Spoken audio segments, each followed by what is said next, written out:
Пешак од Украина загина во сообраќајка кај Долно Блаце. Две ученички од школата за музичка и културна дејност Дрита го загубија животот во несреќа со мотоцикл. 19-годишник почина на патот Струга-Дебар, откако автомобилот со кој управувал излетал од коловозот. Само за 3 дена регистрирани се 11 сообраќајки со повредени жртви. Ова се само дел од трагичните настани, кои изминатата недела го полнат полицискиот билтен. Во првата половина од 2025 година биле регистрирани и голем број сообраќајни незгоди со електрични тротинети. Во првата половина на 2025 година регистрирани се 53 сообраќајни незгоди со електрични тротинети. Во нив настрадале 46 учесници, 10 со тешки повреди, 35 со полесни, а еден го загубил животот. Меѓу повредените има и 16 деца. За се поголемиот број сообраќајни несреќи, виновни се и пешаците и возачите, коментираат граѓаните.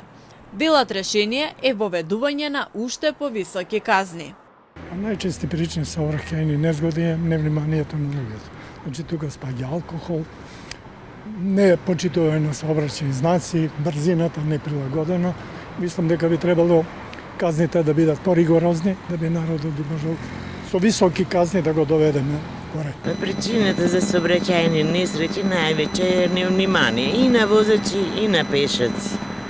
Треба поголемо внимание да биде, плюс додатни работи или телефони кога се вози. Речено 60 да се вози по стотина.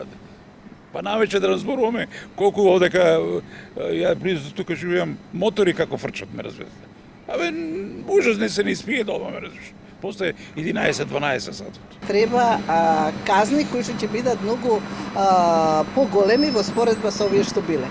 На таков начин мислам дека луѓето кога ќе треба да плати поголем износ на пари, ќе се запраша дали треба да премине на црвено, дали треба да вози брзо и не други работи.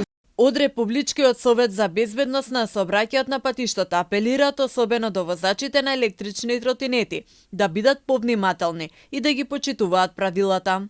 Знаеме дека електричен тротинет може да вози еден човек, може да вози до 25 км на час на велосипедска патека, а на пешачка до 6 км на час. Никако не сме овој тренд што го гледаме изминатиот период да се возат двајца на тротинет, иако не е законска обврска, сепак се препорачува да има заштита на кацига.